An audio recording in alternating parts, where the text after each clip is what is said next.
Et verset 20 jusqu'au verset 25. Nous lisons au nom de Jésus-Christ. Et l'homme donna des noms à tous les bétails, les oiseaux du ciel et à tous les animaux des champs. Mais pour l'homme, il ne trouva point d'aide semblable à lui. Alors Dieu fit tomber un profond sommeil sur l'homme, qui s'endormit. Il prit une de ses côtes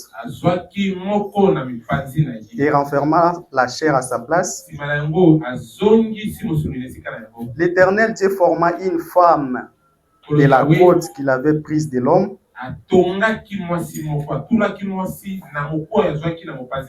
Et il l'amena vers l'homme. Et l'homme dit, voici cette fois-ci celle qui est os de mes os et chair de ma chair. On l'appellera femme parce qu'elle a été prise de l'homme. Amen. Alors nous allons lire encore Apocalypse chapitre 10, le verset 1. J'ai vu un autre ange puissant qui descendait du ciel, enveloppé d'une nuée. Au-dessus de sa tête était l'arc-en-ciel, et son visage était comme le soleil, et ses pieds comme des colonnes de feu. Que le Seigneur bénisse la lecture de sa parole. Vous pouvez vous asseoir sur un sujet. Amen. Que je l'ai intitulé ce qui se passe lorsque Christ et l'épouse s'unissent.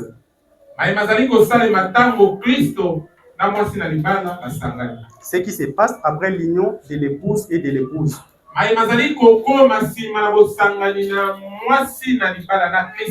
Ou si on peut l'intituler autrement, on peut dire les conséquences de l'union de Christ et de l'épouse.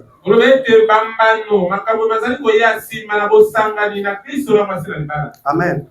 Alors c'est sur ça que nous allons parler pendant ce court moment. Le temps est vraiment passé. Mais nous sommes chez nous, même si on ne termine pas aujourd'hui, on aura le temps de le terminer la prochaine fois. Amen.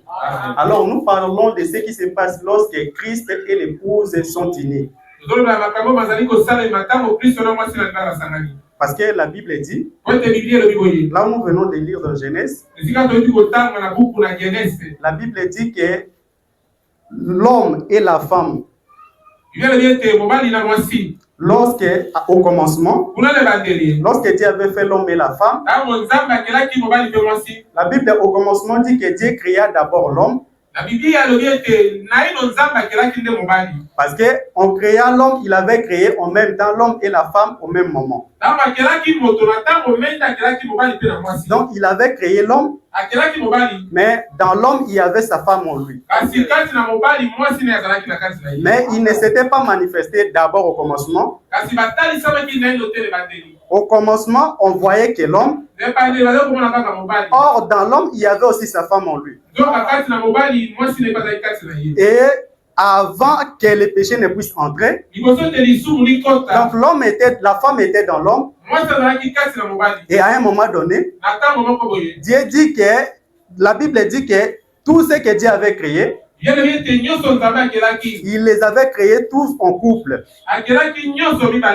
Donc, les animaux, que ce soit les oiseaux, toute espèce que Dieu avait créée sur la terre, ils étaient comptés. Et pourtant, l'homme, il était seul. Or, en cet homme-là, il y avait sa femme qui était encore en lui. Et lorsque Dieu a vu que toutes choses étaient comptées, Alors il dit qu'il n'est pas bon que l'homme soit seul.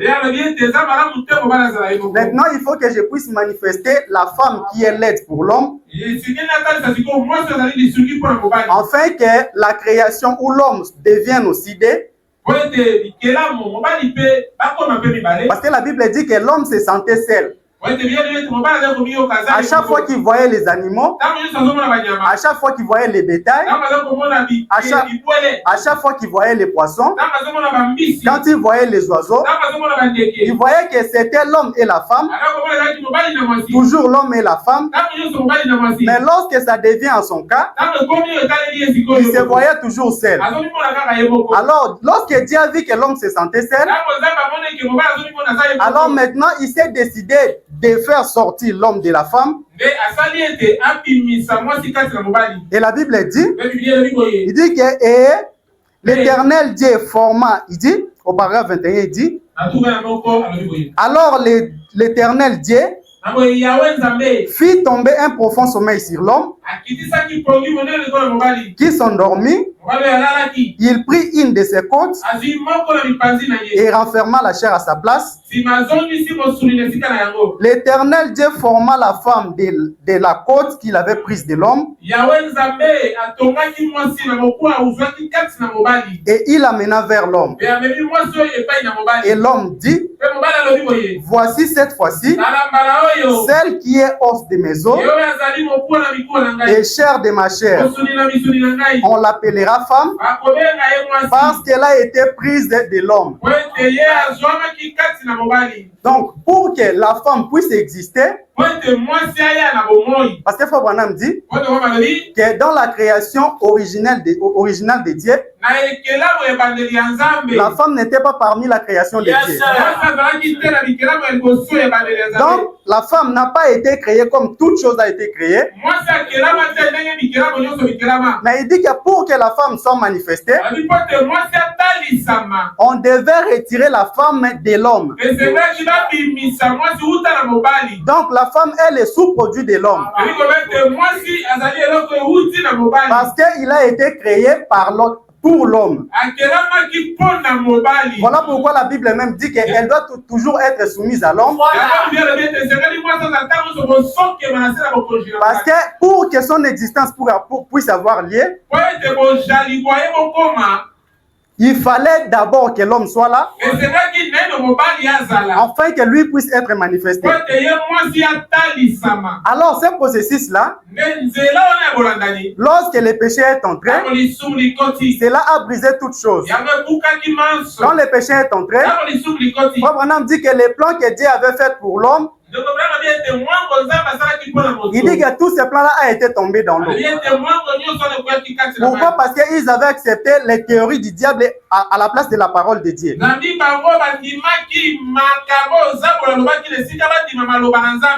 il dit que Dieu ne devait pas laisser l'homme et la femme dans ces circonstances, dans ces conditions-là. Il devait, parce qu'au commencement, dans Genèse 1:26, la Bible dit que Dieu créa l'homme pour qu'il puisse dominer sur tous les bétails du champ, sur tous les oiseaux du ciel, sur tous les reptiles qui rampent sur la face de la terre.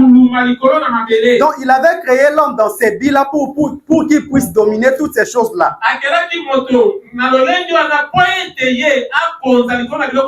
Pour qu'il puisse dominer sur tout ce que Dieu avait créé. Mais lorsque le péché est entré, l'homme a perdu ces pouvoirs-là que Dieu lui avait octroyés. Et il ne pouvait rien faire. Abraham dit qu'au commencement, l'homme ne pouvait pas avoir peur. Mais lorsque le péché est entré, l'homme a commencé à avoir peur. La nature même qu'il était en train de diriger, il a commencé à avoir peur de cette même nature-là. Alors Dieu devait entrer dans un processus pour ramener l'homme à ce qu'il était au commencement avant le péché. Amen. Alors au commencement, nous avons vu que l'homme et la femme étaient une seule chose. C'était une seule personne. Et lorsque Dieu va restaurer l'homme à sa place, nous allons voir que l'homme et la femme doivent encore devenir une seule chose. Donc comme l'homme était seul au commencement, mais il avait en lui sa femme, nous allons voir qu'au temps de la fin, lorsque Dieu vient restaurer la chose là, mais au temps de la fin, il y aura une différence. Ça sera plutôt le contraire. Ça ne sera pas la femme qui va être dans l'homme encore, mais au temps de la fin, c'est l'homme qui vient être dans sa femme. Et ils ne vont devenir qu'une seule chose. Parce que Frère Branham dit, il dit que la Bible dit que lorsque l'homme se marie avec la femme, il devient une seule chair. Et il devient la même personne. Or, Frère Branham dit que l'homme et la femme, comme dans le couple naturel ici, ils ne peuvent pas être une seule chair. Voilà pourquoi même lorsque le pasteur vient de nous exhorter ici, si réellement c'était que lorsque l'homme et la femme sont mariés, ils deviennent un. Par conséquent, si l'homme est tombé avec une femme, c'est-à-dire qu'elle est tombée avec sa femme.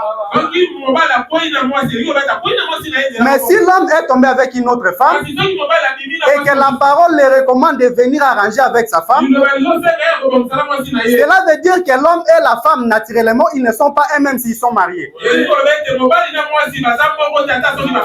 Or, l'union que nous allons parler ce matin, ce n'est pas cette union-là de l'homme et de la femme naturelle, mais c'est l'union de l'Église et Christ. Parce que Frère Branham dit que c'est cette union-là qu'on dit que 1 plus 1 égale 1. Parce que lorsque Christ s'unit avec sa femme, on ne va pas voir des personnes. Vous allez voir que c'est une même chose. Frère Branham dit, il dit que le même ministère qui a œuvré à l'Orient,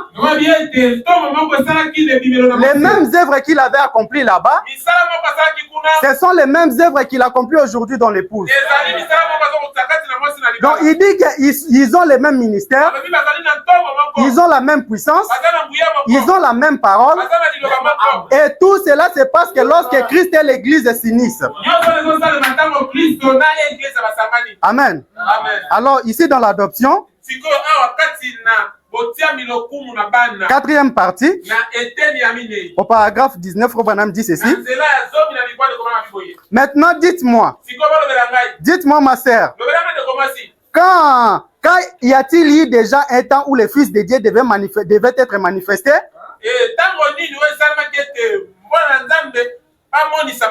En dehors de maintenant, de ces temps-ci, qu'y a-t-il déjà eu au temps de l'histoire où il devait se manifester? Au temps de la délivrance, où la nature entière, la nature elle-même soupire, elle attend le temps de la manifestation. Mais avant que l'expiation ait été faite, avant que le Saint-Esprit ait été déversé pour la première fois, parce que Frère Branham dit que depuis que le monde a commencé, le Saint-Esprit est donné qu'au temps de la fin. Il dit que le Saint-Esprit n'a jamais été donné auparavant en dehors de ces temps-ci. Parce qu'on peut porter à dire que mais au jour de la Pentecôte, le Saint-Esprit était descendu sur les gens. Mais Frère Branham dit que ça, ce n'était pas le Saint-Esprit authentique. Il dit que ce qui était descendu au jour de la Pentecôte, c'était juste le gage. Mais le véritable Saint-Esprit devait être donné au temps de la fin. À l'ouverture des sceaux, c'est alors que le Saint-Esprit va être délié pour être donné aux gens. Il dit qu'avant ces temps-ci, il n'y a aucune personne qui avait reçu le Saint-Esprit avant le temps de la fin. Il dit que même Pierre n'avait pas le Saint-Esprit, même Paul n'avait pas le Saint-Esprit, même Abraham n'avait pas le Saint-Esprit, Personne n'avait le Saint-Esprit jusqu'à cet âge ici. Amen. Il dit, avant que le Saint-Esprit ait été déversé pour la première fois, avant tout l'Ancien Testament, l'Ancien Testament, pendant toute cette période, il ne pouvait pas y avoir de manifestations. Il a fallu entendre ces temps-ci, et maintenant, toutes choses ont été amenées. Elles arrivent et prennent une forme de la pierre principale vers les manifestations des fils de Dieu, alors qu'ils reviendront. Écoutez ce que Frère Branham dit, que l'Esprit de Dieu, il dit que l'Esprit de Dieu entrera dans ces hommes, là, d'une façon si parfaite que leur ministère sera tellement semblable à celui de Christ au point de l'unir avec son Église. Donc, Frère Branham dit que pour que l'Église soit unie à Christ, il faut que ces gens ici, le ministère du temps de la fin, manifestent parfaitement le ministère que Christ avait. Et lorsque cela sera fait, il dit que cela sera tellement parfait que cela unira l'Église et l'Église de Christ. Amen. Et ici dans les noms blasphématoires, Frère Branham dit, prêché le 4 novembre 1962, Frère Branham dit, Enoch avait achevé à son époque, ou à cette époque-là, la pyramide. Évidemment, nous n'avons pas le temps d'en donner le contexte pour montrer comment cette pyramide a été construite avec des chambres et tout. Il dit cela dépeint clairement ces temps-ci, ces temps de la fin, où ils sont maintenant au niveau de la chambre du roi, selon leurs mesures. Mais la pierre principale n'a jamais été posée au sommet de la pyramide. Les pierres ont été placées parfaitement, assemblées du point de vue de l'architecture ou de la maçonnerie, de sorte que même la fine lame de rasoir, ils ne savent pas comment cela a été construit. Ils ne le comprennent pas. Ou on ne pourrait même pas glisser une lame de rasoir où on devait placer des mortiers. Il n'y a pas de mortier là-dedans. C'est tout simplement assemblé avec perfection. Frère Branham dit que lorsque Enoch avait construit sa pyramide, il dit que cela a été assemblé d'une manière si parfaite. Parce qu'aujourd'hui, lorsque nous construisons des maisons, vous ne pouvez pas prendre des briques et placer cela sur des autres briques. La maison ne peut pas s'assembler. Donc, si vous placez un brique pour monter un autre brique au-dessus de cela, vous devez placer les mortiers. Parce que c'est les mortiers là qui va unir les briques là, qui vont assembler tout cet ouvrage là pour que la maison soit construite. Mais Frère Branham dit que lorsqu'on construisait cette pyramide là, il dit que cela a été construit d'une manière si parfaite qu'il n'y avait même pas de mortier là où on devait. Donc entre les briques il n'y avait pas de mortier.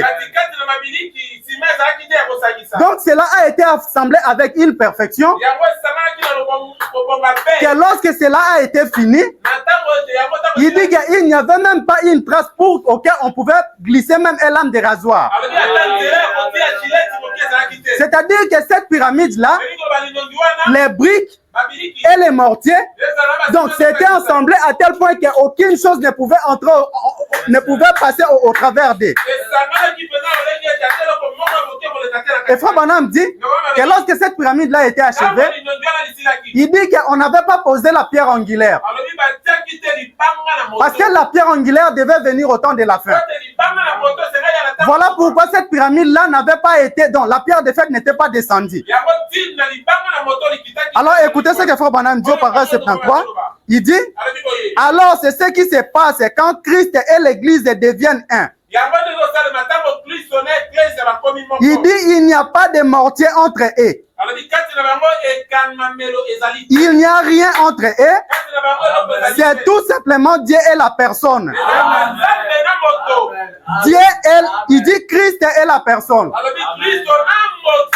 Amen. Donc, Frère Branham dit que lorsque Christ et l'Église sont unis, il dit qu'il n'y a même pas les mortiers entre eux. C'est-à-dire que lorsque vous voyez la femme de Christ, vous voyez directement Christ. Donc, vous ne pouvez même pas différencier Christ et son épouse aujourd'hui. Parce qu'il n'y a pas de mortier au milieu. Tel que Christ était, c'est tel que son épouse est aujourd'hui. Et leur ministère est si parfait que vous ne pouvez pas les différencier. Et nous allons voir que c'est là que beaucoup des adorateurs de Frère Branham ont failli aujourd'hui. Lorsqu'ils voient qu'il n'y a pas de mortier entre l'époux et l'épouse, ils ont commencé à adorer Frère Branham. Or, adorer Frère Branham, ce n'était pas ça le plan de Dieu. Frère Branham dit que ce qui fait que nous ne puissions pas se perdre dans la parole de Dieu, c'est parce que nous avons les plans. Les plans, c'est ce que Dieu avait prévu et il nous l'avait donné. Il les compare, il dit que c'est comme un jeu de puzzle. Il dit que les pièces et les parties sont mises en désordre. Mais lorsque vous allez acheter ça, on va vous donner une image parfaite de ce que ces puzzles-là contient. Et lorsque vous venez les placer, lorsque vous venez les jouer, vous allez vous référer au plan auquel on vous avait remis. Amen. Alors aujourd'hui, Christ et l'épouse, ils sont devenus un. Ils sont devenus un dans le ministère. Ils sont devenus un dans la puissance. Parce que Frère Branham dit qu'aujourd'hui, la parole de l'épouse, c'est la parole de l'époux. Donc, ils sont si parfaits que tu ne peux pas faire la différence. Amen. Alors, pourquoi nous n'adorons pas Frère Branham? Parce que Frère Branham dit que l'eau n'a pas de forme. L'eau n'a pas de forme, mais l'eau prend la forme dans du récipient auquel il se trouve. Mais lorsqu'on vous donne de l'eau, peut-être dans un verre ou dans une bouteille, vous n'avez pas besoin de boire la bouteille parce que lorsque vous allez acheter l'eau, lorsque vous entrez dans une boutique et vous dites que vous avez besoin d'acheter l'eau, on ne va pas vous remettre de l'eau à menu comme ça. Vous allez acheter de l'eau, mais on va vous donner la bouteille qui contient de l'eau. C'est-à-dire que sans la bouteille, vous ne pouvez pas avoir accès à l'eau. Mais cela ne signifie pas que même si l'eau prend la forme de la bouteille, vous êtes obligé de boire la bouteille avec de l'eau. Mais lorsque vous prenez l'eau, vous allez juste boire de l'eau. Et la bouteille, Frère Branham dit que la bouteille n'a aucune valeur. La bouteille qui est la chair qui enveloppe l'eau, il dit que peu importe comment Dieu peut l'utiliser avec puissance, mais il dit que sa destination finale, c'est de rentrer dans la poussière. Parce qu'il dit qu'au commencement, lorsqu'ils ont fait quelque chose qui était, lorsqu'ils avaient écouté le diable, Dieu est venu et il a maudit la chair dans laquelle l'homme s'est trouvé. Et il dit que comme tu es poussière, tu retourneras dans la poussière. Mais Frère Branham dit que lorsque Dieu prononçait cette parole-là, il dit qu'il ne parlait pas à l'âme de la personne, mais il parlait plutôt à la chair, la poussière qui a été formée. Parce que dans Genèse, nous avons eu des créations. Donc la première chose, Dieu a créé l'homme à son esprit et à son image. Là, c'était dans Genèse 1,26. Mais ensuite, dans Genèse 3,7, Dieu forme l'homme de la poussière de la terre et il prend la personne, l'homme esprit créé, qui était créé à l'image de Dieu, à sa ressemblance. Il prend cet homme-là, il le place dans cet homme qui a été formé par la poussière. Et lorsqu'ils ont péché, Dieu est venu, il n'a pas maudit l'homme qui a été créé, mais il a maudit plutôt l'homme qui a été formé, en disant que comme tu as été tiré par la poussière, tu vas retourner dans la poussière. Parce que Frère Branham dit, et la Bible même le dit, il dit que nulle chair ne peut se glorifier devant Dieu. Et Frère Branham ajoute, il dit que même la chair de Jésus ne peut pas se glorifier devant Dieu. Voilà pourquoi la poussière ou le corps de chair, peu importe comment Dieu peut l'utiliser, si Dieu finit sa mission dans cette corps de chair, ce corps-là va retourner à la poussière. Voilà pourquoi même le corps de Frère Branham est aujourd'hui dans les tombeaux. Peu importe comment Dieu l'a utilisé, peu importe comment Dieu s'était manifesté dans ce corps-là, mais lorsque l'Esprit de Dieu, lorsque Dieu finit sa mission dans cette chair-là, cette chair-là va rejoindre la poussière là où elle a été prise. Amen. Alors, lorsque Dieu et l'Église, lorsque Christ et l'Église s'unissent, ils deviennent qu'une seule chose. Et pour que Christ vienne s'unir avec l'épouse, Frère Branham dit que cette épouse-là ne doit avoir aucune tâche en elle. Parce que Christ, lui, il est sans péché. Et s'il veut venir s'unir avec une personne, il faut que cette personne-là aussi soit sans péché. Il faut que cette personne-là puisse arriver à la perfection. Parce que Paul avait dit, il dit que Dieu avait prédestiné une église pour lui. Il dit qu'il avait prédestiné cette église-là à être sans tâche, ni ride, et rien de semblable. C'est-à-dire que l'église auquel Dieu vient entrer, où Christ vient s'unir avec elle, elle doit être parfaite et sans péché. Voilà pourquoi ici dans les premiers sauts, au paragraphe 79, Frère Branham dit, comment un homme peut-il déclarer que l'épouse de Christ ira dans la tribulation? Il dit que je ne peux pas le comprendre. Voyez, il est emporté loin de la tribulation. Et si l'église a été jugée elle-même, si elles se sont jugées elles-mêmes et qu'ils ont accepté les sangs, alors comment Dieu peut-il juger un homme qui est parfaitement, totalement sans péché? Vous dites, une personne comme ça n'existe pas. Frère Branham dit, chaque croyant né de nouveau, vrai croyant, est parfaitement et absolument sans péché devant Dieu. Frère Branham dit qu'il ne se confie pas dans ses œuvres, mais dans le sang de Jésus dans lequel sa confession a été plongée. C'est la Bible qui le dit. Voyez, celui qui est né de Dieu ne pratique pas le péché, car il ne peut pas pécher. Comment pouvez-vous considérer un homme comme pécheur? quand les décolorants du sang de Jésus-Christ est entre lui et Dieu.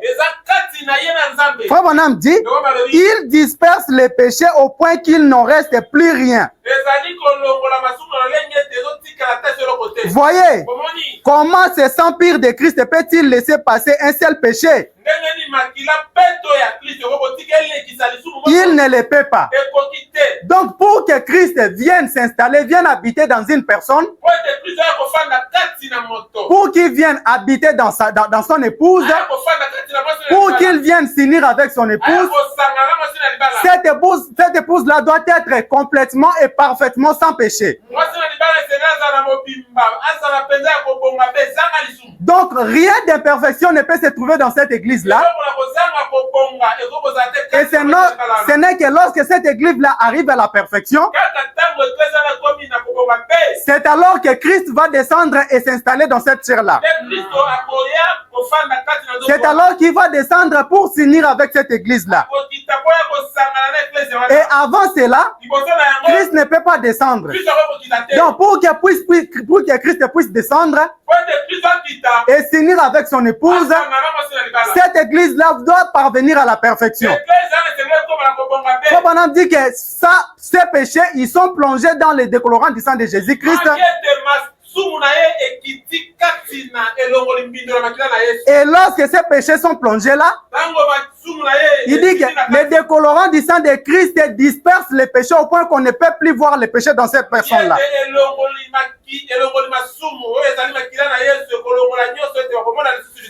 Amen. Amen. Alors ici dans la prédication, Christ est le mystère de Dieu révélé. Au paragraphe 157,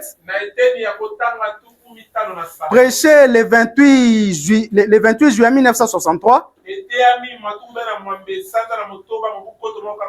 Frère Branham dit, paragraphe 587, alors nous tenons là dans la présence de Dieu. Alors nous tenons là justifiés dans la présence de Dieu, comme une goutte d'encre qui tombe dans un bassin rempli d'eau de javel. Vous ne trouverez plus jamais la trace de l'encre. Amen. Frère Branham dit que lorsque l'encre, qui est la saleté, qui est le péché,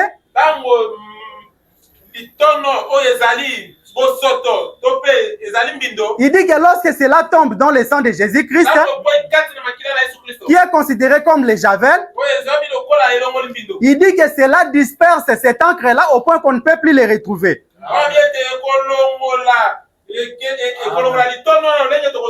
Il dit vous ne retrouverez plus jamais ces traces de l'encre.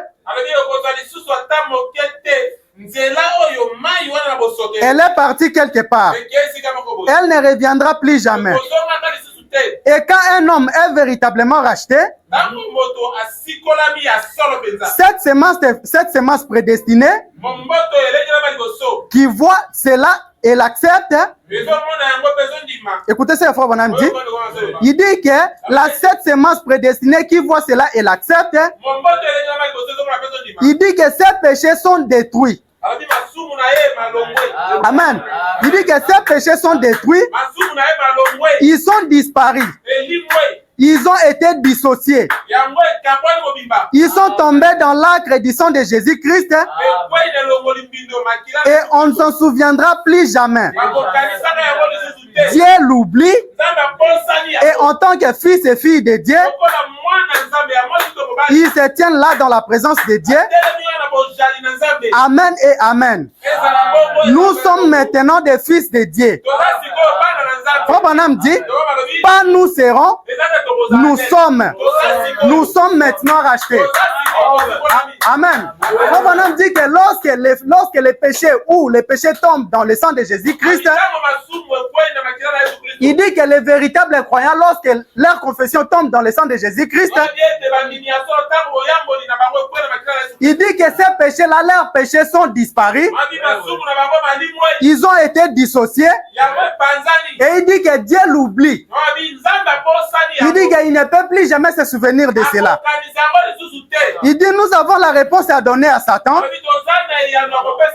Dieu a confirmé qu'il s'agit bien de lui. Dieu a démontré lui-même qu'il s'agit bien de sa promesse pour ces jours-ci. Alléluia. Le chef est ici. Amen. Christ, le Seigneur ressuscité est ici. Revêtu de sa même puissance, de la résurrection qu'il a toujours eu. Il se manifeste.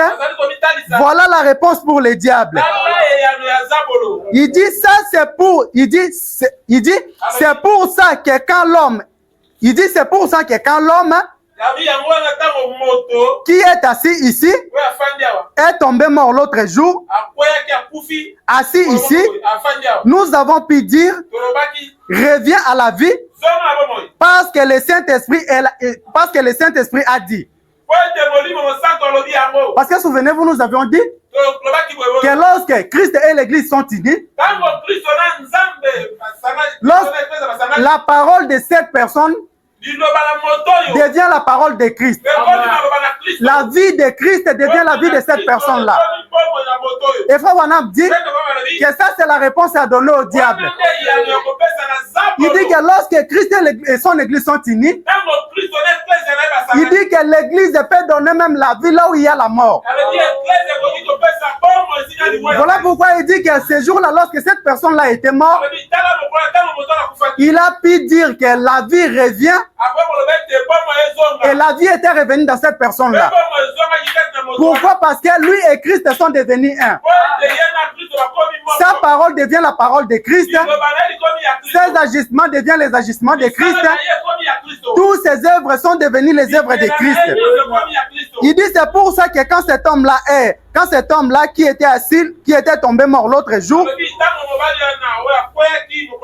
assis ici, nous avons pu dire vie revient. Parce que le Saint-Esprit l'a dit. Voilà pourquoi cela a pu se faire pour ce petit bébé-là au Mexique qui était mort depuis une quinzaine d'heures. Quand la vision est venue et disait rappelle-les à la vie en disant que ces petits bébés vivent et ces bébés pour lesquels les médecins ont rédigé une attestation déclarant qu'il était mort à 9h ce matin-là.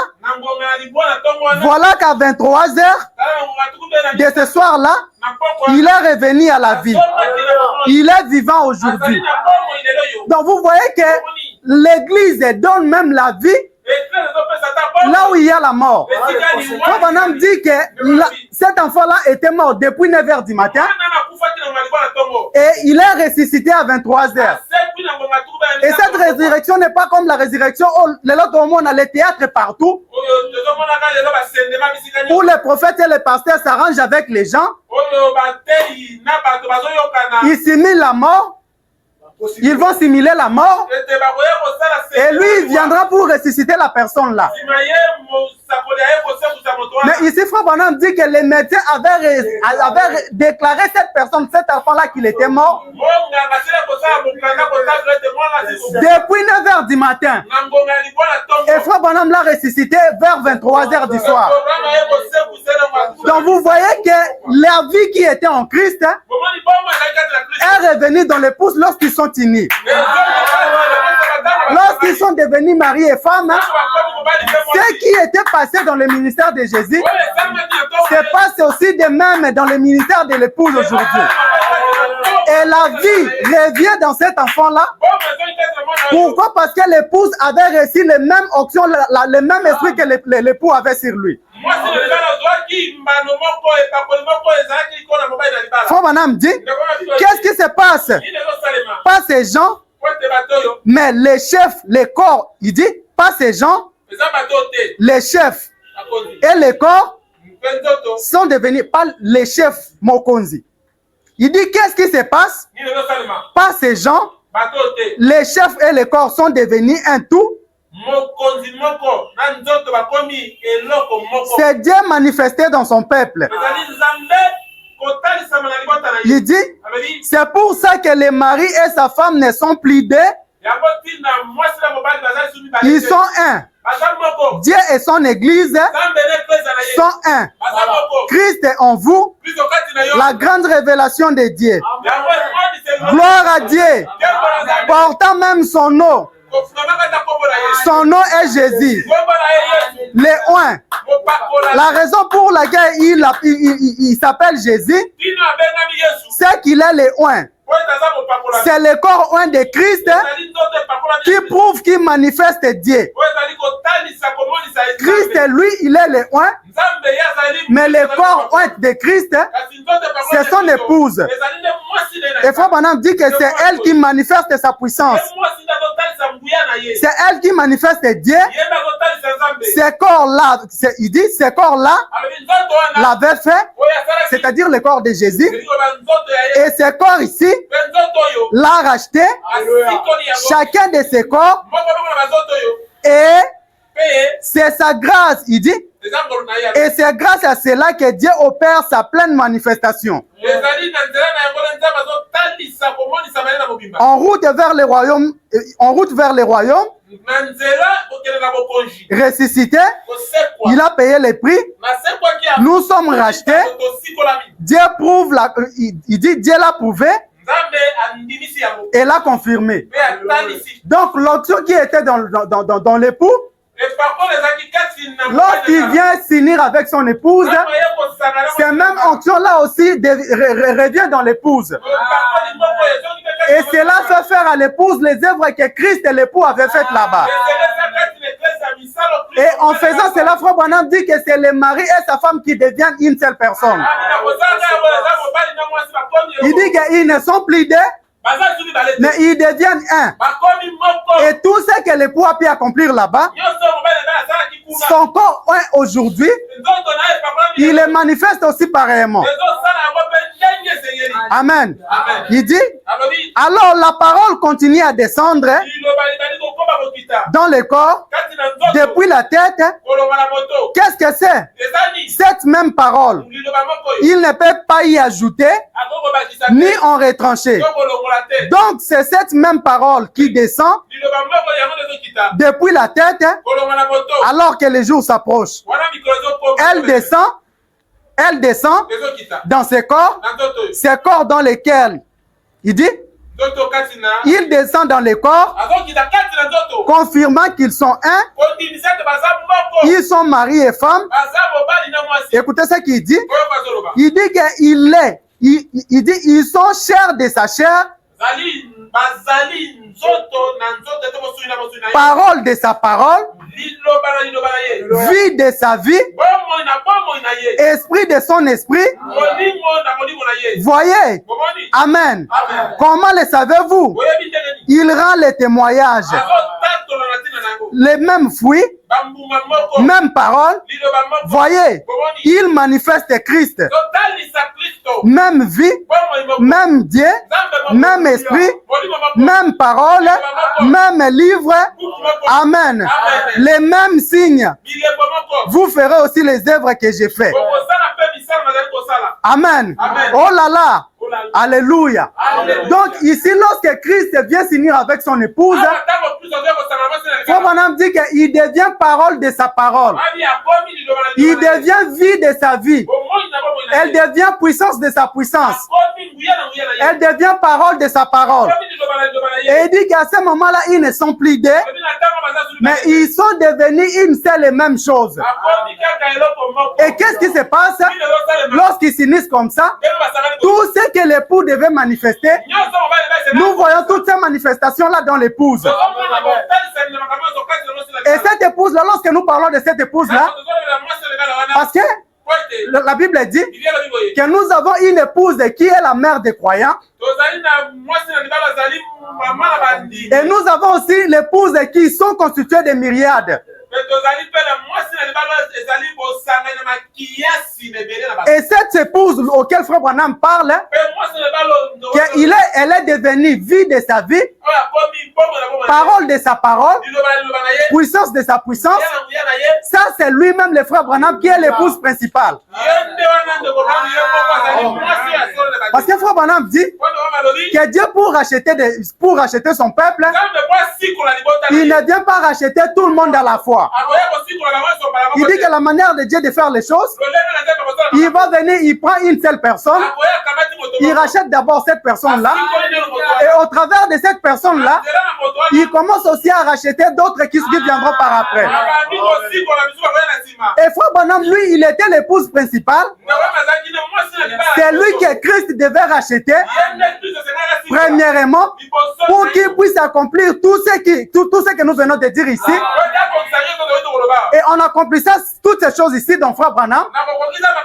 Maintenant, Frère Branham aussi va commencer à nous attirer vers cette parole. Voilà pourquoi nous allons voir que même lorsque la nuée est descendue, elle est venue premièrement entrer d'abord dans Frère Branham. Et après avoir passé par Frère Branham, maintenant Frère Branham va prendre cette nuée-là. Ensuite, il va commencer à nous les distribuer. Il va donner à chacun sa nuée. Mais premièrement, ça devait d'abord venir s'incarner en lui. Et il dit que lorsque cela est descendu, il dit que cela s'est engouffré majestueusement en moi. Et lui, étant que la terre rachetée, la première partie de la terre rachetée, lorsqu'il reçoit cette terre-là, lorsqu'il reçoit la nuée, maintenant lui aussi il va commencer à nous les distribuer. Alors, d'abord, ça devait passer par lui. Parce qu'il y a une promesse dans la Bible. Il y a une promesse qui a été faite pour tous les croyants. Mais il y a aussi une promesse qui a été faite par une seule personne, et cette personne-là est spéciale. Dans Jean 14 et 12, Jésus dit que c'est lui qui croit en moi fera les œuvres que j'ai faites, et il en fera même davantage. Il en fera même des plus grands. Or, cette œuvre-là, c'est lui qui va croire à Jésus. Cette promesse-là n'était pas donnée à tout le monde, à tous les croyants. Cette promesse-là était spécialement pour une seule personne. Et cette promesse-là, c'était exclusivement pour Frère Branham. Et pourtant, il y a aussi une promesse qui nous a été donnée. La promesse de Marc 16, c'est cette promesse-là qui était pour tous les croyants. Où Jésus dit qu'allez par tout le monde, faites de toutes les nations mes disciples, en les baptisant au nom du Seigneur, en les baptisant. Et il dit que ceux qui croiront et qui seront baptisés, ils seront sauvés. Et il y a les miracles qui vont accompagner ceux-là qui vont croire. Il dit qu'en mon nom, ils imposeront les mains aux malades et les malades seront guéris. Il dit qu'ils purifieront les lépreux. S'ils boivent quelques breuvages mortels, cela ne leur fera aucun mal. Ça, c'est la promesse qui a été donnée pour tout le monde. Et ça, même une sœur, même un frère, tout le monde peut faire cela. Même une sœur, s'il voit une personne qui est attaquée par les démons, si elle a la foi, elle peut aller imposer la main, elle prie et cette personne-là sera délivrée. Et pourtant, pour faire l'œuvre que Jésus-Christ avait faite, cela n'était pas donné à tout le monde. Parce que ce ministère-là, lorsqu'il était venu pour la première fois, il n'avait pas achevé sa mission. Il n'avait fait qu'une partie de sa mission. Et Frère Branham dit que cela ne devait pas finir là-bas. Parce que si Christ avait fini tout son ministère lorsqu'il était venu pour la première fois, il dit que les gens des nations n'allaient pas avoir part à la parole de Dieu.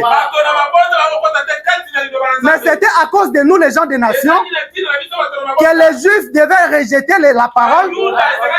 Ils devaient rejeter leur Messie. Enfin, qu'en les rejetant, Dieu puisse tourner vers les gens des nations pour chercher son épouse, une épouse qui va porter son nom. Et il vient chercher cette épouse-là au cours de cet âge de l'Église. Et lorsqu'il trouve cette épouse-là, et que cette épouse-là porte son nom, maintenant, le même ministère qui a commencé là-bas va encore revenir chez les Juifs pour qu'ils puissent accepter les situations. Et Frère Branham dit que le même ministère qui a commencé à l'Est, c'est ce même ministère-là qui revient et qui finit sa course ici dans l'Ouest. Et qu'est-ce qui avait caractérisé ce ministère-là? C'était le signe du Messie. Or, nous tous ici, nous ne sommes pas appelés à manifester le signe du Messie. Il n'y a qu'une seule et la même personne qui est caractérisée pour manifester ce signe-là. Et c'est ce même prophète-là que même l'Ancien Testament avait prédit pour lui. La Bible dit que les Juifs ne croient qu'à leur prophète. Et l'Ancien Testament n'avait pas prédit les prophètes du Nouveau Testament. Mais Frère Branham dit, regardez vers la fin des livres de l'Ancien Testament. Il dit que l'Ancien Testament avait prédit même pour ces ministères ici. Malachie 4 dit, il dit que cet Élie-là, ce prophète-là devait venir pour rétablir la foi des pères aux enfants et rétablir la foi des enfants aussi aux pères. Et ce travail-là devait être fait par une seule personne. Donc les mêmes prophètes, comme on a dit que les Juifs ne croient qu'à leurs prophètes. Ils ne croient pas aux autres prophètes. Or, Frère Branham, lui, il n'est pas un Juif. Lui, il est un homme des nations. Mais les Juifs vont le reconnaître. Lui qui est un prophète des nations. Alors, qu'est-ce qui va se passer pour que les Juifs puissent accepter un prophète qui est un prophète des nations? C'est lorsque Christ vient s'incarner dans l'homme et que les Juifs vont voir le même ministère qui a commencé là-bas. Parce que le problème, ce n'est pas le problème de la chair. Ce qui compte, ce n'est pas la chair. Mais ce qui compte, c'est le ministère. C'est ce qu'ils avaient vu là-bas. Lorsque ce ministère-là se trouvait devant Nathanaël et qu'il a discerné la pensée du cœur de Nathanaël, lorsqu'il s'est retrouvé devant la femme au puits, et il lui a dit toute sa vie, il lui a raconté tout ce qu'il faisait. Lorsque les Juifs vont voir ce même ministère-là revenir encore au temps de la fin, peu importe la chair auquel il va contenir, lorsqu'ils vont voir ce ministère-là restaurer de nouveau, ils vont le croire qu'il soit un prophète des nations ou qu'il soit juif. Voilà pourquoi Frère Branham dit que depuis mon ministère, depuis le début de mon ministère, j'ai toujours senti que j'avais quelque chose à voir avec les Juifs. Et Frère Branham dit que c'était moi qui devais ramener leur cœur au Seigneur. Comment un prophète des nations peut aller chez les Juifs? Comment un prophète des nations peut apporter un message chez les Juifs et que les Juifs les reconnaissent? C'est parce que lorsqu'il va là-bas, il ne va pas avec son propre ministère, mais il va avec le ministère de l'époux qui a commencé là-bas. Et la Bible dit que lorsque les Juifs vont voir le même ministère là se répéter de nouveau, Frère Branham dit que lorsqu'ils verront cela, ils vont reconnaître cette expiation-là. Parce qu'ils devaient reconnaître cela. À cause de nous, ils ont été retranchés de leur arbre. Et Dieu nous a branchés là sur leur arbre. Et lorsque nous aussi, Frère Branham dit que ce qui s'est passé pour que Christ abandonne Israël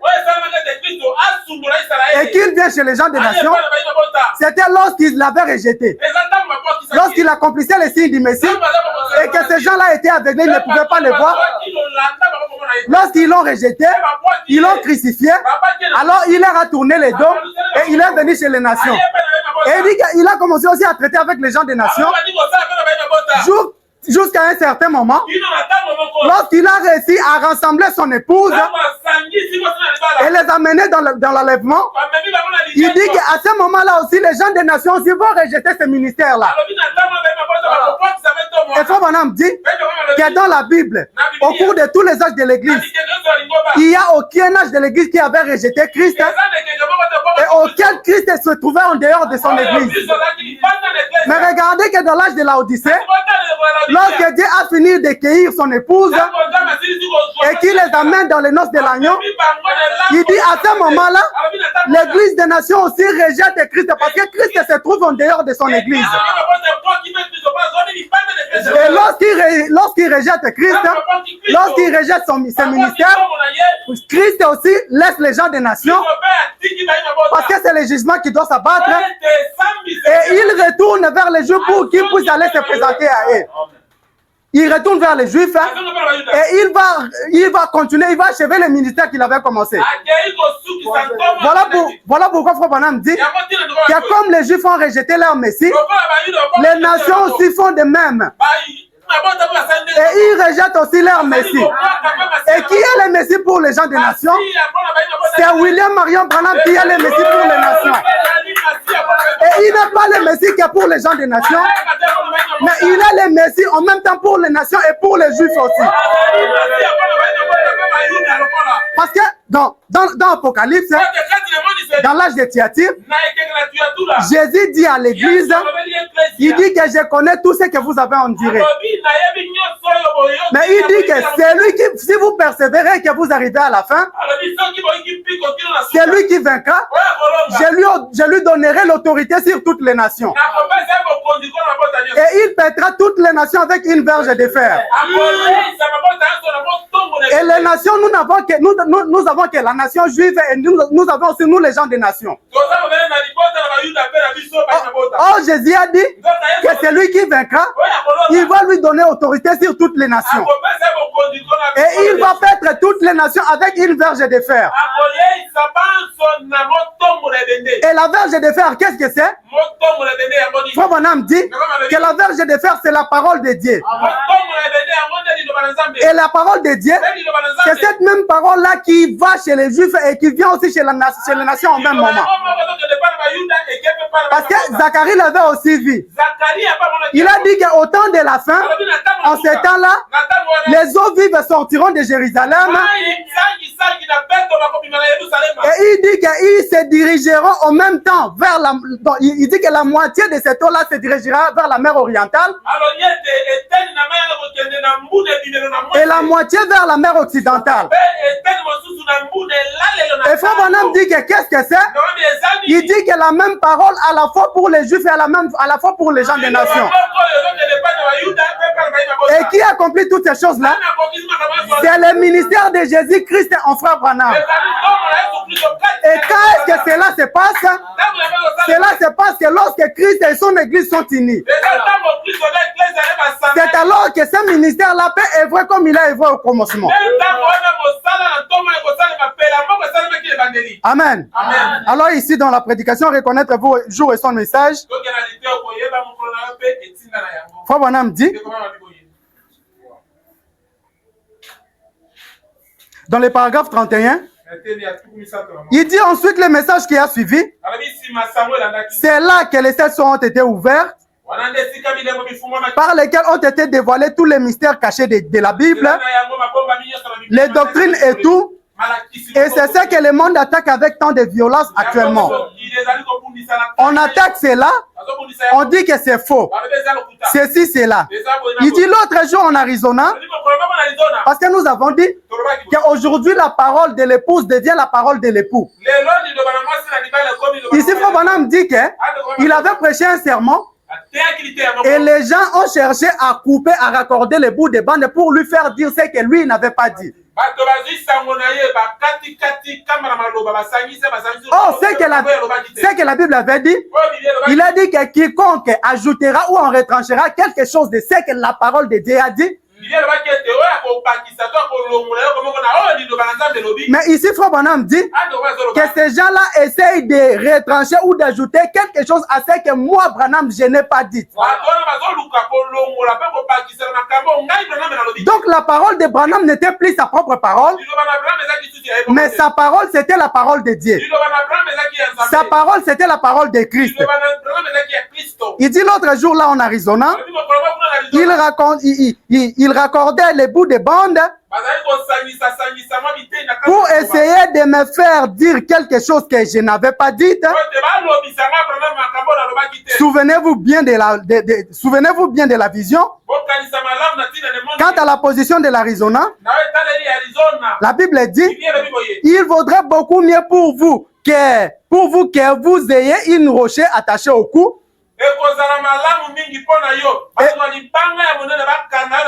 Et en plus, quiconque,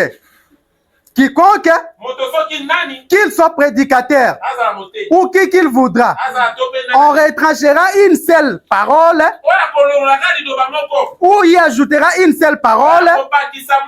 Écoutez ce qu'il dit. Les gens qui ajoutent leur propre interprétation à la parole telle qu'elle a été donnée, qui cherche à lui faire dire quelque chose que je n'ai pas dit. Est-ce que vous comprenez cela? Il dit, les gens qui cherchent à ajouter leur propre interprétation à la parole telle qu'elle a été donnée,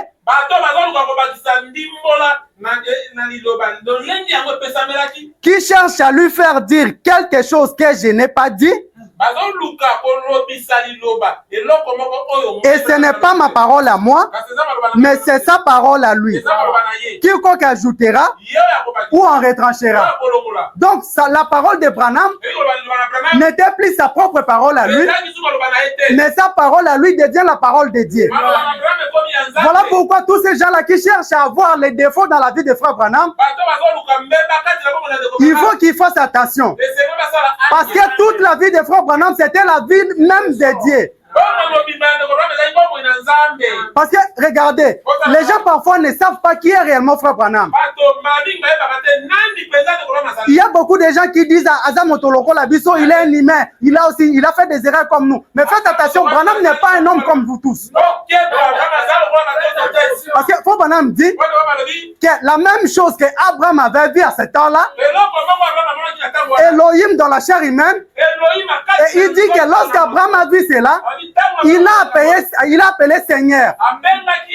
Et il dit que Seigneur veut dire Elohim. Et Elohim signifie celui qui existe par lui-même. Et remarquez, lorsque cette parole-là était venue au devant d'Abraham, Abraham a adoré la parole-là. Et la même parole-là, Frère Branham dit, lorsqu'il est venu s'incarner en Jésus, Frère Branham dit qu'à ce moment-là, il n'avait même pas une autre trace d'un Dieu qui se trouvait quelque part. Il dit tout ce que Dieu était, tout ce que Dieu pouvait être. Au temps où Jésus était sur la terre, tous ces grands dieux-là étaient dans cette personne-là qu'on appelait Jésus. Et Frère Branham dit que ce que Jésus était, c'est ce qui est dans l'épouse aujourd'hui. C'est-à-dire que quand Frère Branham était sur la terre, il n'y avait jamais un Dieu là au ciel, ni quelque part. C'est-à-dire que les dieux poussaient que le monde entier adorait. Ces dieux-là étaient dans William Branham. Et cette personne comme ça, vous vous dites que c'est un homme comme vous. Et Frère Branham dit que des fois la nuit, je n'arrive pas à dormir pendant beaucoup de temps parce que vos prières sont en train de me déranger. Qui est cette personne-là auquel les gens prient et que leurs prières partent à lui si ce n'est pas Dieu? Et la personne comme ça, vous dites que c'est votre ami. La personne comme ça, vous dites qu'il avait des erreurs. Vous dites qu'une telle personne était votre ami. Branham n'est pas un homme comme tous les hommes. Branham, c'était Dieu vivant dans ses gens. C'était Dieu parmi son peuple. Et ce n'était pas un Dieu, ce n'était pas Parce que nous aussi nous avons Dieu. Oui, bien sûr, nous avons Dieu. Mais nous n'avons pas la plénitude de Dieu comme il était chez Branham. Parce que, écoutez, pour que quelqu'un manifeste les signes du Messie, ça ne doit pas être une portion ou une petite partie de Dieu seulement. Il faut la plénitude de Dieu entier. Il faut qu'il soit ce même Dieu-là qui a créé tout le monde entier, tout ce qui existe. C'est cette plénitude-là qui va produire cette chose-là. Et c'est cette chose-là qui était dans Branham. Alors toi, tu peux dire que Branham est ton ami. Tu peux dire que c'est un homme qui est né du péché comme nous. Oui, c'est un homme qui est venu au monde au travers de l'homme et de la femme. Mais il est différent de tous les hommes.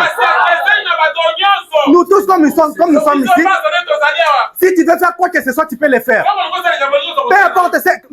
Peu importe la quantité du Saint-Esprit que tu peux posséder. Si tu veux faire quelque chose qui n'est pas la parole de Dieu, Dieu ne peut pas descendre du ciel pour venir t'arrêter. Si tu veux commettre adultère, tu vas le faire. Si tu veux boire de la boisson, tu vas le faire.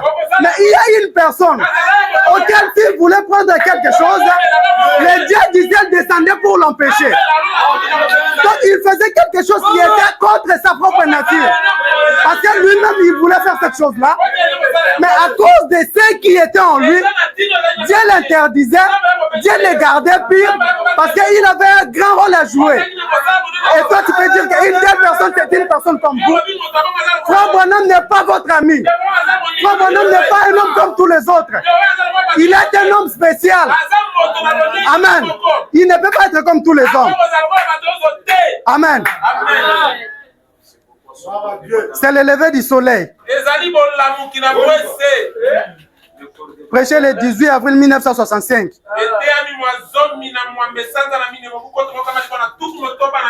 Paragraphe 242. Frère Branham dit, souvenez-vous, il est allé là-bas avec vous en lui. Parce que nous avons dit au commencement que lorsque Dieu a créé l'homme au commencement, premièrement, la femme était dans l'homme.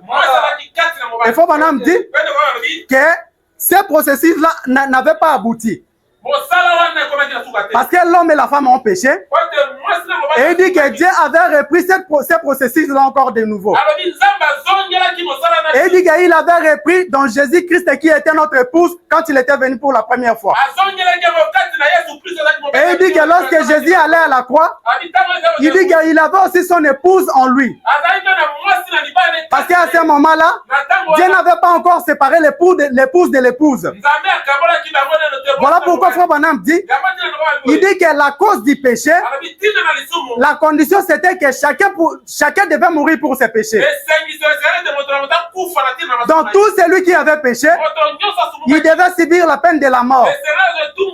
Mais comme les choses se faisaient par la représentation, Christ étant notre épouse, il nous a représentés dans la mort là-bas. Et Frère Branham dit que lorsqu'il mourait là sur la croix, il dit que nous aussi nous étions morts en lui. Lorsqu'il était sur la croix, nous étions en lui. Voilà pourquoi il dit ici, mais souvenez-vous, il est allé là-bas avec vous en lui. Voyez-vous, il n'avait pas encore séparé l'épouse et il n'avait pas encore séparé l'épouse de l'époux. À ce moment-là, donc, quand Dieu a baissé les regards vers le corps de Christ, il a vu les deux. L'homme et la femme, ils sont un. Même, la même parole. Il dit la même parole qui parlait de l'époux, parlait de l'épouse. La même parole qui a parlé de l'époux, aujourd'hui ça parle de l'épouse.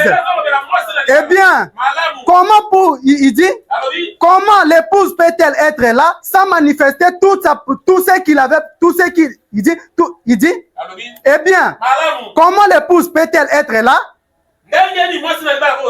sans manifester tout ce qui avait été promis à son sujet. Et l'époux être là sans qu'il soit l'épouse. Mais puisqu'il a accompli ce qu'il est même allé à l'éprouver, ce qu'il est jusqu'à l'éprouver, Ensuite, par sa propre résurrection, d'entre les morts, l'épouse ne doit être, il dit, l'épouse ne doit-elle pas accomplir la même chose? Être exactement ce que la parole avait dit qu'elle serait. En ces derniers jours, ne doit-elle pas revenir? Par Malachie 4, ne doit-elle pas, il dit, ne doit-elle pas être manifestée comme au jour de Sodome au monde? Ne doit-il pas être exactement tel qu'il est? Ces choses ne sont-elles pas une identification parfaite de la parole de Dieu qui nous a été divulguée? Donc Frère Branham dit, il dit que comment l'épouse peut être ici sans manifester la puissance de Christ. Et comment l'époux qui est Christ peut être ici sans qu'il soit l'épouse. Donc si l'épouse est ici, il doit manifester la puissance de l'époux. Il doit montrer le ministère de l'époux. Et si Christ aussi est ici, il ne doit pas être une autre chose que d'être l'épouse. Voilà pourquoi nous avons dit qu'il n'y a même pas un mortier entre l'épouse et l'épouse. Et entre l'époux et l'épouse. Parce que tout ce que l'époux est, c'est ce que l'épouse aussi est. Tout ce qu'il a fait là-bas, c'est ce que l'épouse aussi manifeste ici. Donc aujourd'hui, l'époux est devenu l'épouse. Donc si tu veux voir l'époux aujourd'hui, tu ne vas le voir juste que dans l'épouse. Et si tu veux voir la manifestation de l'époux, tu le verras simplement au travers de son épouse. Et cette épouse-là, nous l'avons bien précisé que cette épouse principale-là, c'est Frère Branham. Amen.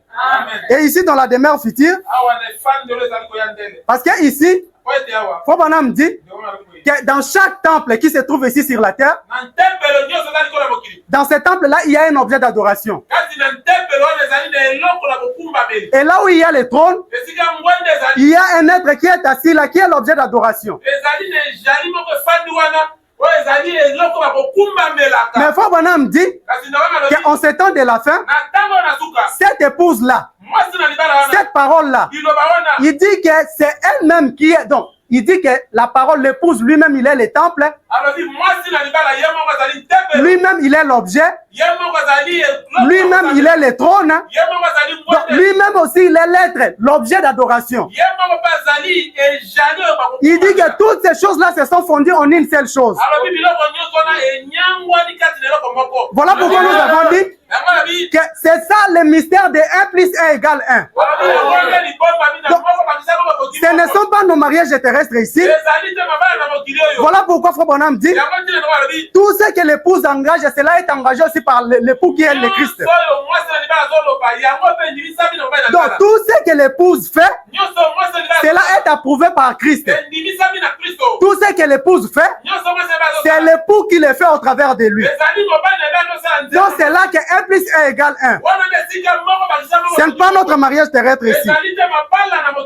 Il dit, la demeure future, paragraphe 337, il dit, toute cette terre, cette terre ici, où nous vivons maintenant, chacun, qu'il soit chrétien ou païen, a des temples. Avez-vous déjà pensé à ça? Des églises et tous. Mais écoutez ce qu'il dit, 438. Il dit, mais celle-ci n'en a pas. La Bible dit, la Bible dit, et là, il n'y avait pas de temple. Là, il parle de la Nouvelle Jérusalem. Et la Nouvelle Jérusalem, c'est l'épouse. Et il dit, et là, il n'y avait pas de temple. Mais le Seigneur Dieu est l'agneau. On est le temple. L'agneau est la lumière. L'agneau est le temple. L'agneau est le trône. L'agneau est la vie. C'est lui qui en est le temple. Vous voyez, tous ces temples ont un objet d'adoration, ont un objet qu'ils adorent. Mais dans cette ville ici, c'est lui l'objet. Il dit, il est avec son peuple et la lumière de son esprit inonde la vie pyramidale. Si nous retournons dans le temple de Salomon, il y avait le temple de Salomon qui était divisé à 3 parties. Et lorsque la construction a été achevée, la nuée était descendue et il était parti s'installer dans le Saint des Saints qui était la 3e compartiment du temple. Et c'était dans ce lieu-là qui se trouvait l'objet d'adoration. Donc il y avait le temple et il y avait aussi l'objet d'adoration qui était à l'intérieur du temple. Amen. Et Frère Branham dit, mais on s'était ici de la fin. Il dit que ce soit le temple, que ce soit l'objet d'adoration, tout c'est la même chose. C'est le Seigneur lui-même qui est le temple. C'est le Seigneur lui-même qui est la lumière. C'est le Seigneur lui-même qui est la vie. Et il dit que sa lumière inonde la ville pyramidale. Parce que souvenez-vous, nous avons dit que la pyramide que nous avait construite, la pierre de fête n'était pas descendue. On n'avait pas posé la pierre de fête. Parce que ce n'était pas là le temps que la pierre de fête devait descendre. Et Frère Branham dit que nous avons eu 3 temples. Le premier temple, c'était le temple que Salomon avait construit. Et ce temple-là a été détruit. Et après, lui, Zorobabel est venu reconstruire sur les mêmes fondements que Salomon avait construit. Et Frère Branham dit que lorsque Salomon a achevé la construction du premier temple, il dit qu'il avait prié et l'onction qui était, donc l'onction était descendue sur ce temple-là. Et c'est cette onction-là que nous avons dit que cela était parti s'installer dans les Saints des Saints. Donc lorsque le temple était achevé, l'onction était descendue pour entre ce temple-là. Et la deuxième temple, quand le premier a été détruit, Zorobabel est venu reconstruire sur les mêmes fondements. Et Frère Branham dit que le deuxième temple qui a été construit par Zorobabel, il dit qu'on n'avait pas où ce temple-là. Parce que les fondements, elle a déjà été, les fondements sur lesquels il se tenait, il se trouvait, c'était le même fondement qui a été déjà la première fois. Mais il devait y avoir une autre temple. Le troisième temple. Et le troisième temple là devait être construit ici au temps de la fin. Et souvenez-vous, ce temple là, ce n'est pas le temple que les gens disent qu'ils vont le construire à Jérusalem. Parce que c'est Jésus qui était le premier temple. Et le deuxième temple, nous allons voir que le deuxième temple là, c'était Frère Branham. Comme nous avions dit, que c'était le même ministère qui a opéré dans Jésus. C'est le même ministère qui a opéré aussi dans Frère Branham. Donc le deuxième temple qui était Frère Branham, on ne pouvait pas loindre. Mais c'est le troisième temple qui devait être un. Et quand est-ce que ce troisième temple-là s'est construit? Frère Branham dit que ce temple-là s'est construit au temps du millénium. Parce que Frère Branham dit que c'est ce temple-là que Jésus utilisera pendant le millénium. Et ce temple-là, c'est nos corps glorifiés, ce sont notre nouvelle terre. Ce sont nos âmes. Et c'est ce qui était venu dans la nuée. Et lorsque cette nuée-là était venue, cela était d'abord passé par Frère Branham. Et lorsque Frère Branham l'a reçu, il nous l'a aussi distribué. Et remarquez ici, il dit que c'est l'agneau lui-même qui est le temple. Or, Frère Branham dit, pour que ce temple-là puisse être utilisé par Jésus dans le millénium, ce temple doit être un. Et Frère Branham dit que oindre les saints des saints, ça signifie quoi? Il dit que cela ne signifie pas oindre un homme. Il dit que cela ne signifie même pas oindre son lieu saint. Mais oindre les saints des saints, il dit que c'est oindre le tabernacle qui sera utilisé pendant le millénium. Et quel est ce temple-là qui sera utilisé pendant le millénium? Ce sont nos théophanies, ce sont nos âmes. Parce que c'est ça le tabernacle que Dieu va utiliser pendant le millénium. Et c'est ça le tabernacle éternel de Dieu. Ce temple-là ou ce tabernacle-là n'aura pas de fin. Et pour que Dieu puisse l'utiliser, il doit le faire, il doit construire ce temple-là lui-même. Voilà pourquoi Frère Branham dit, parce que nos nuées, nos âmes qui étaient venues dans la nuée, Frère Branham dit que ce sont nos corps paroles, ce sont des parties de Dieu. Parce que nos âmes sont-ils parties de Dieu auquel Dieu nous l'a confié. Et cette partie de Dieu-là, c'est Dieu lui-même. Et pour que Dieu puisse utiliser ce temple-là, il doit le construire lui-même. Parce que Paul avait dit que Dieu n'utilise ou Dieu n'habite pas dans des choses faites de mains d'hommes.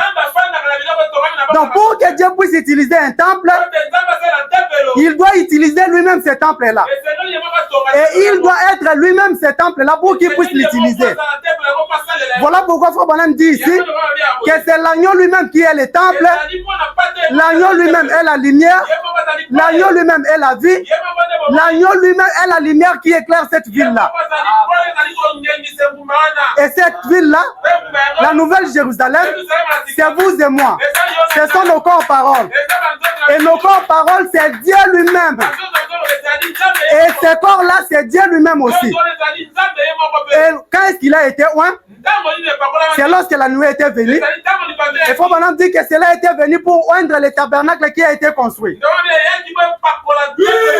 Et lorsque ce tabernacle-là est oint, c'est alors que Christ vient habiter dans l'homme. Et c'est à ce moment-là que lui et son épouse deviennent une seule personne. Parce qu'avant que la femme puisse arriver dans sa maison, qui est la maison de son mari, remarquez bien qu'il y a une maison transitoire qui fait passer la femme de la maison de ses parents pour arriver aussi dans sa maison. Donc, lorsque l'homme et la femme se marient, naturellement, la cérémonie va se faire et le soir, ils vont aller dans un hôtel là où ils vont passer leur première nuit de noces. Et l'hôtel, ce n'est pas la destination finale de la femme, ce n'est pas sa maison. Et ce n'est pas aussi la maison de ses parents. Donc, avant qu'il puisse arriver chez son mari, il doit d'abord passer par cette maison-là. Et cette maison-là, l'hôtel-là, c'était Frère Branham. Parce que Frère Branham dit que le destinataire final de la nuée, c'était nous. Voilà pourquoi lorsque ce mariage-là a été fait, avant que la nuée puisse arriver chez nous, ça devait d'abord passer par Frère Branham et ensuite arriver chez nous qui sont les destinataires finaux de cela. Alors lorsque cela s'est fait, Frère Branham dit que les cieux et la terre se sont unis de nouveau. Il dit que le soleil devient la lune et la lune devient le soleil. Il dit qu'on ne peut plus les différencier. Il dit qu'ils sont devenus une seule chose. Voilà pourquoi Jésus, connaissant cela, il avait dit qu'en ces temps-là, vous saurez que je suis dans mon Père et que mon Père est en moi et que moi je suis en vous et que vous êtes en moi. Donc vous voyez que toutes les choses se confondent l'un dans l'autre. Amen. Alors lisons ici, je crois que ça sera peut-être la dernière citation, nous allons nous arrêter là. Dans Hébreux chapitre 1, prêché le 21 août 1957, le paragraphe 29, Frère Branham dit La lune est une ombre du soleil. Le soleil se reflète, il dit le soleil reflète sa lumière. Lorsqu'il est derrière la terre, alors la lune donne la lumière qui permet de marcher pendant la nuit. Quelle belle image nous avons ici. Une autre belle image. Le soleil représente Christ et la lune représente l'Église. Ils sont vraiment comme mari et femme. Et à l'absence de Christ, l'Église reflète sa lumière. L'Évangile. Et il dit, sa lumière, l'Évangile. Et marcher jusqu'à ce que... Écoute, attendez.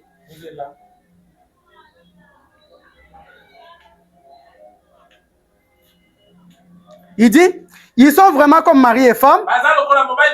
Et à l'absence de Christ, il dit, à l'absence de Christ, l'Église reflète la lumière secondaire de l'Évangile. Permettez-moi, je vais les chercher directement dans la brochure. Je crois qu'ici, c'était entrecoupé. Il y a une partie là que je ne retrouve pas, dans ce que j'avais collé ici.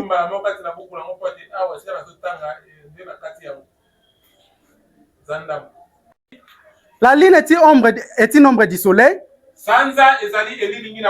C'est le soleil qui se reflète juste, qui reflète sa lumière juste quand il est derrière la terre. Et la lune donne la lumière qui nous aide à marcher durant la nuit. Et quelle belle image nous avons ici. Une autre belle image. Le soleil représente Christ. Et la lune représente l'Église. Ils sont juste comme mari et femme. Et à l'absence de Christ, l'Église reflète une ombre faible de la lumière. L'Évangile. Et c'est la lumière dans laquelle nous devons marcher jusqu'à ce que le Fils s'élève de nouveau.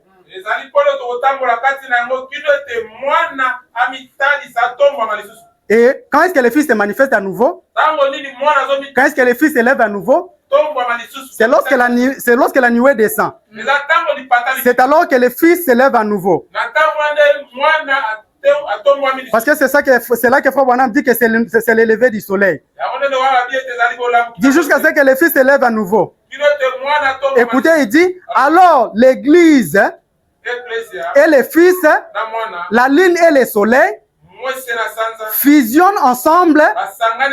Voyez, la lune est une partie du soleil.